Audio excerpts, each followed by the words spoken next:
Assalomu alaykum, hurmatli televizor ko'rguvchilar. Yaxshimsizlar? Dunyo qurultiyi Tor televiziyasining kunlik xabarlar programmasiga hammanglar xush kelibsizlar. Men Iftixor Abdurshid. Bugun seshanba.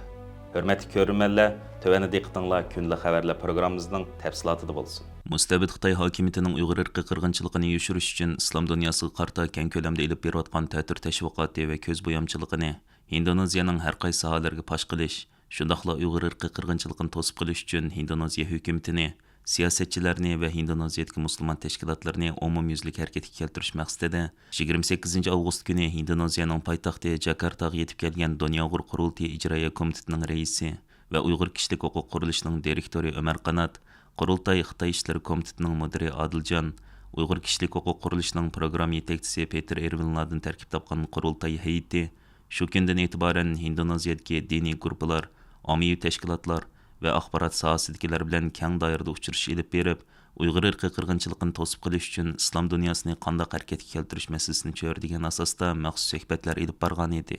1-sentabr kuni qurultay hay'ati Jakartada insoniyatga yordam uchun birlik nomli tashkilotning hamkorligida indoneziyalik bir turkum yosh faoliyatchilar bilan suhbat yig'ini o'tkazib, yoshlarning Uyg'ur irqiy qirg'inchiligi va Uyg'urlarning navbatdagi vaziyati, Uyg'ur masalasining xalqaro taraqqiyot yuzlanishi, Dunyo qurultiyining xalqaro siyosiy sahnalarda ilib berayotgan kurashlar qatorliq keng mazmunlarda so'ralgan turli savollarga astoydillik bilan javob berdi. Shundaqla Uyg'ur irqiy qirg'inchiligini to'sib qilish uchun butun Indoneziya miqyosida Xitoy qarshi keng ko'lamli harakat qo'zg'ash masalasi haqida muzokara ilib bordi. 2-sentabr kuni Indoneziyaga yetib kelgan Dunyo qurultiyining bayonotchisi, Qurultay ayollar komitetining mudiri va Qurultay xalqaro ishlar direktori Zumratay Erkinmo Ömer Qanat boshchiligidagi qurultay hay'atiga qo'shilib birga faoliyat ilib berishga boshladi. 30 va 31 avgust kunlari Amerika Tashqi ishlar ministrligi bilan Kanada Tashqi ishlar ministrligi orqa-arqadan bayonot e'lon qilib, Birleşken Devletler Teşkilatı Kişilik Huquq Oliy Kengashi 2022 yili 31 avgust kuni e'lon qilgan Uyg'ur vaziyati haqidagi dokladning ishkillik xotirasida Uyg'urlarning kishilik huquq ahvolida qilchilikmi yaxshilanish bo'lmaganligini tanqidlagan. Amerika Tashqi ishlar ministrligining 30 avgust e'lon qilgan bayonotida ko'rsatilishicha, ayni vaqtda BDTning dokladida Uyg'ur rayonida og'ir kishilik huquq dafsanchiligi bo'layotidi. Bular insoniyat qarshi jinoyatni shakllantirish mumkin deb xulosa chiqarilgan. Ammo Xitoy hukumatı shuningdan buyon izchil turda bu dokladda ko'rsatilgan bayonlarni inkor qilib kelgan. Shuning bilan birga BDT kishilik huquq oliy kengashi tavsiya qilgan barliq begunoh tutqunlarni tezdan qo'yib etish, Uyg'ur va boshqa turkiy tilli musulmonlarga qartilgan qiynoq, jinsiy zo'ravonlik, majbur emgak qatorli qilmishlarga xotim berish qatorliq yo'lliq talablarni amalga oshirishni rad qilgan. Bayonotda mush ahvollar eskartilib, Amerika hukumatı Xitoy hukumatining Uyg'urlar va boshqa musulmonlarga izchil zulm silayotganligidan bekla andish qiladi.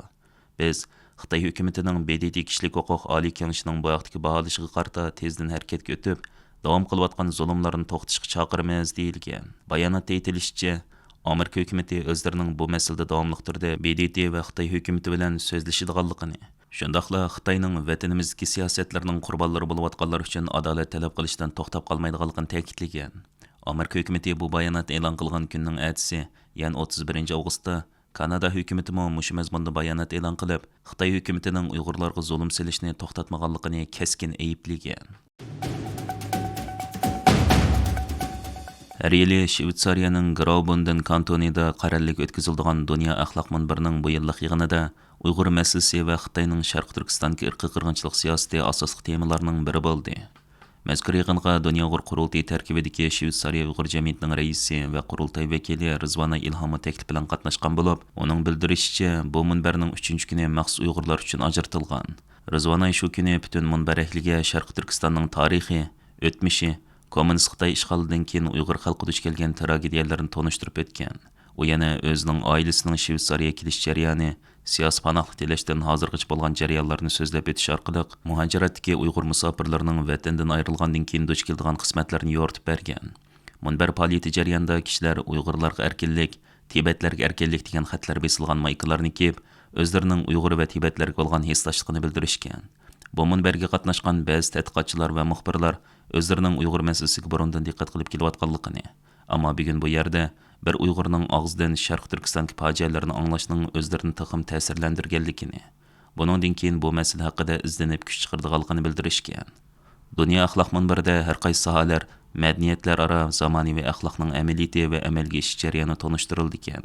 Uningda samimiylik, ochiq-oshkorlik, o'zaro qo'llash orqali insoniyat dunyosini qanday qilganda axloq bilan taraqqiy qildira olamiz degan tema ustida izlanish maqsad qilindi ekan. Bu munbarga dunyoning har tarafidan kelgan o't o'chiruvchilar nom berilgan kishilik huquq aktivlari, siyosiy faoliyatchilar va tadqiqotchilar qatnashgan.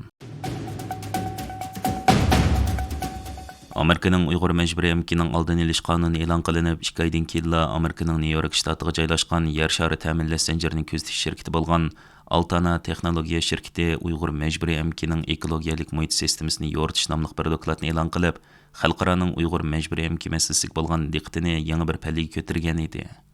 Dokladda Xitoydagi 938.991 korxonaning Uyg'ur majburiy emki bilan bog'lanishli ekanligi, bu korxonalarning butkul yer shari ta'minlash zanjiri bilan chambarchas bog'langanligi, bu korxonalar yer sharidagi 600 dan ko'p kasb bo'yicha millionlagan tarmoq savdo aloqa munosabat shakllantirganligi, Uyg'ur majburiy emgak munosabatli korxonalar bilan yer shari ta'minlash zanjiri orasidagi 785.415 korxonaning birinchi darajalik savdo munosabati ekanligi, bu savdo munosabatiga doir son-siparlarning ikkinchi qatlami 6.871.643 savdo aloqasiga tutishadiganligi paketlar bilan ko'rsatilgan.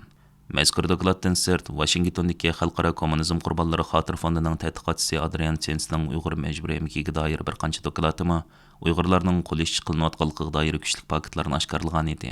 Bu yerda texim muhim bo'lgani Amerikaning jazosiga uchragan Xitoyning paxta to'qimachilik, kuntaxta, pomidor qatorliq sohalari g'oyat zo'r emgak kuchiga ehtiyojli sohalar bo'lib, Uyg'urlarmi dal bu sohalarda eng ko'p qo'l ish qilingan deyishga bo'ladi. Xitoyning bu yerda o'zini bosolmay qilishimi, bundaq mahsulotlarning Amerika bozorlaridan qo'g'landi qilinib, Xitoyning iqtisodiga og'ir ziyon keltirganligidandir. Hurmatli ko'ruvchilar, yuqorida diqqatingizga kunlik xabarlar programmamizning tafsilotini sundik.